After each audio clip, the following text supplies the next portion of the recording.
Arsenal versus Sporting CP at the Emirates Stadium tomorrow night. This game will give us an insight into what to expect against Manchester City next week Sunday. Yeah, it will give us a good insight. In the last 4 games, Arsenal have lost 3, won 1. And the game against Bournemouth over the weekend was nothing to write home about. The performance was very poor. So let's see. Maybe they will raise the game against Sporting CP in the Champions League. Let's see. Maybe we'll get a reaction because prior to the Southampton game this season, Arsenal have not lost 2 games in a row. And once they lose a game, they react to the next game.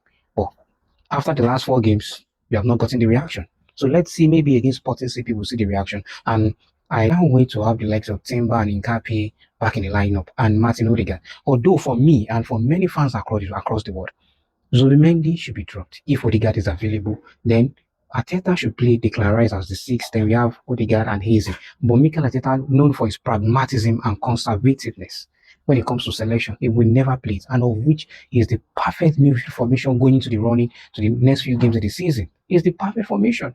Martin Odegaard will drop alongside Raya and Declan Rice to break the press of opposition. Then Eze will stay high up the pitch to be able to exploit those spaces, those people that went to press ahead that are vacated.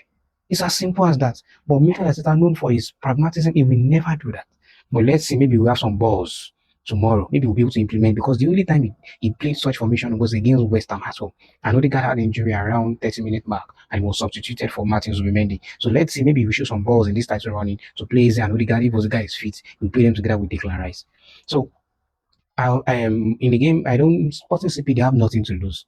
They are going to go there with full belief that in the last 4 games, Arsenal have not been at it, that they can take advantage of Arsenal poor form and get a good result at Emirates. Yeah, they will be at it from the blast of the whistle. So, and let's see, maybe Arsenal can respond to their critics and steady the ship by getting a good result tomorrow, which will even give them more confidence to go and play City at Etihad on Sunday. Or they are going to fall by the wayside against Sporting CP and fall by the wayside subsequently against Manchester City. Let's see.